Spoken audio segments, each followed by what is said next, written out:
In this video, I want to talk about our 7-day itinerary of sailing US Virgin Islands. This was our first charter in Caribbean. In 7 days, we barely covered half of the places we wanted to visit. At the time, we had little experience in chartering more than 3 days.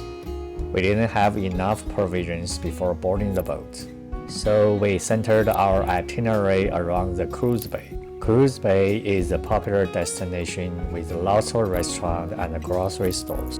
We had convenient access to food and supplies at any time. However, because we centered around the cruise bay, we did a lot of redundant sailing back and forth. It wasted a lot of time. Hindsight, I wouldn't plan this way. On a positive note, we like sailing around. We enjoyed the journey of sailing from one place to another, even as difficult as sailing upwind on a high windage catamaran like a Bali 4.2.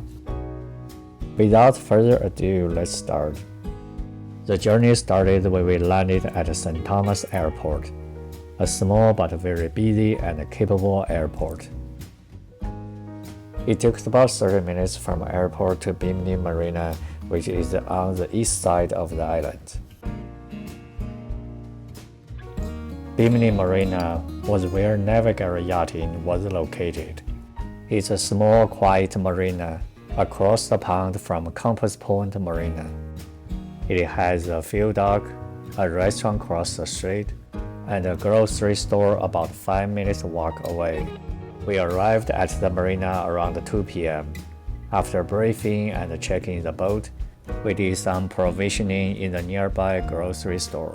Around 4:30, we casted the line and officially started our journey of sailing US Virgin Islands. We had about 1 hour before losing the sunlight. Since the night sailing is not allowed, we need to find a place to anchor before the sunset. The nearby Christmas Cove is obviously the best choice.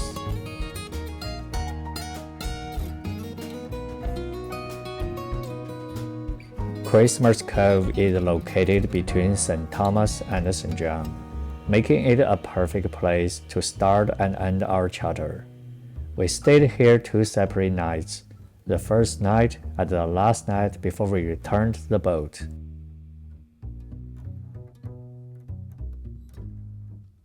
The anchorage is on the west side of the island, with the perfect protection from the dominant easterly wind.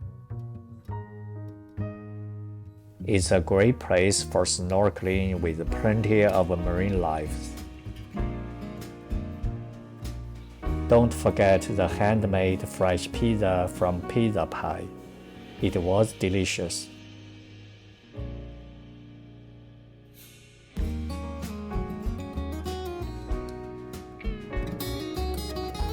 This ended our first day in the US Virgin Islands.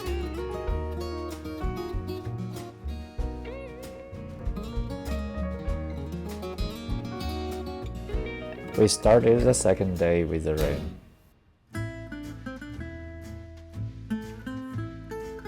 Our first stop of the day was the passage between Lavango Key and Congo Key.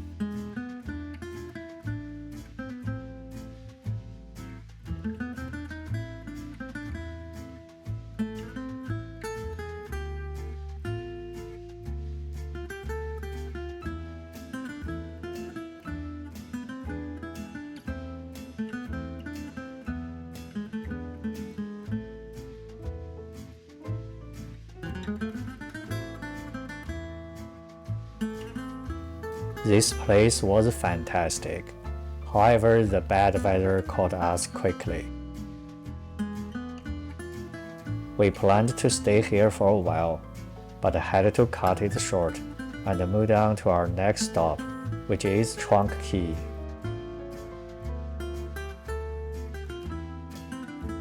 A popular snorkeling spot on the north of St. John.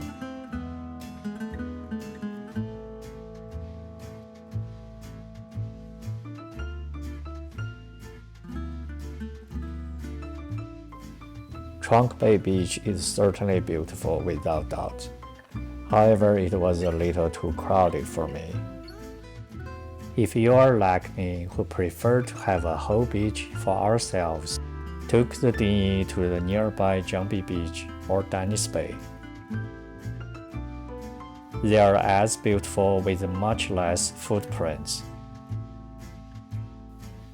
After spending most of the afternoon lying on the beach, we moved on to our overnight anchorage, which is the Honeymoon Beach in Solomon Bay.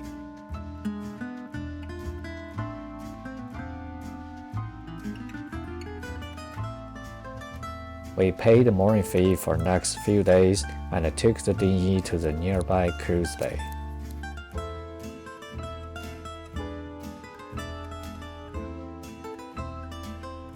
Cruise Bay is a popular place with lots of restaurants and grocery stores.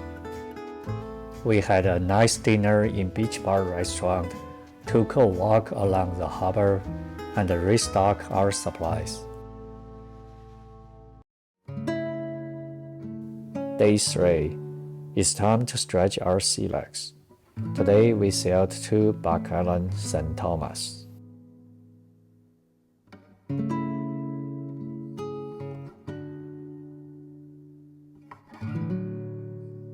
It's a little bit rough getting out of the shallow area. It's not unexpected.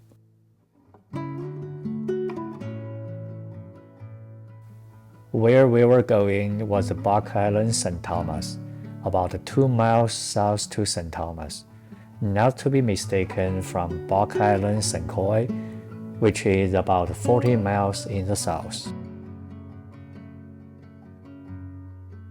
Buck Island is a national refuge for migrant birds and resident turtles. Pristine blue water is fantastic for snorkeling and turtle watching.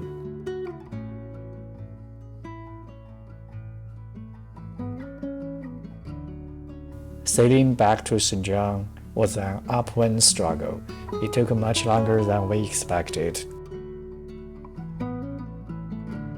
Eventually, we picked up a mooring buoy in Canal Bay just before sunset and went to Cruise Bay again for the dinner. This time, it was a restaurant called Cruise Lantern. With good food and live music, it's totally worth it.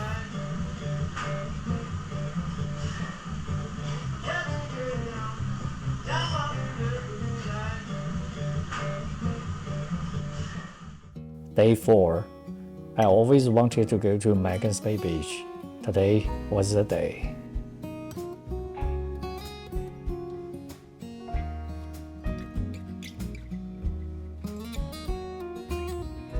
Sailing from St. John to Magens Bay Beach was all the way downwind. It was one of the most enjoyable sailing experiences we ever had. We entered Magens Bay on the high tide. It was a wow experience. Not many words can describe its beauty.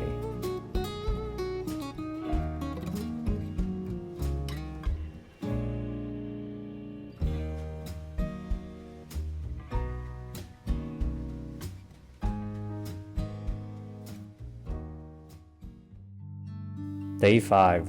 It started with beautiful weather and upwind struggle to Waterlemon Key, all the way back to the north of St. John.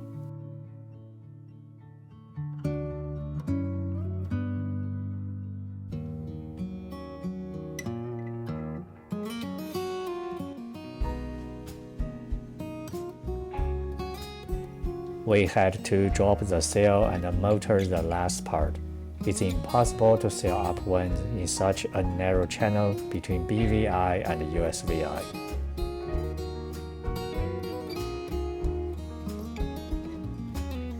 Waterlemon Key is one of the top destinations for snorkeling in the Virgin Islands. Without saying, its reputation is well deserved.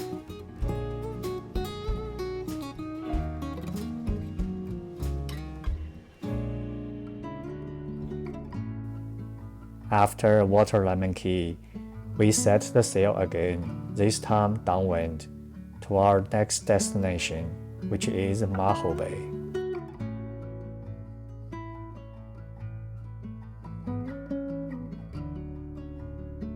Maho Bay is one of the top locations to see sea turtles and stingrays that feed in the sea grasses just off the beach.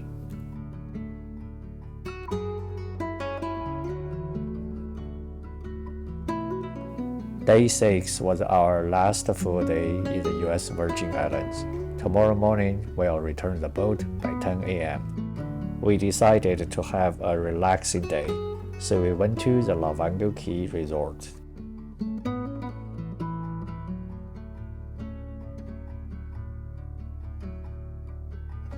We stayed on beach chairs and had a nice lunch until the early afternoon.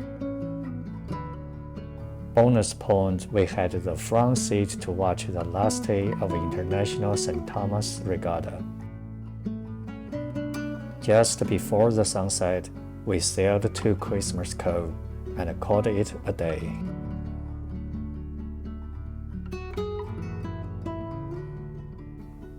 We spent the last night in the Virgin Islands at Christmas Cove and prepared the boat to return the next morning. Day 7, the storm was finally coming. We were blessed with fantastic weather the last 6 days.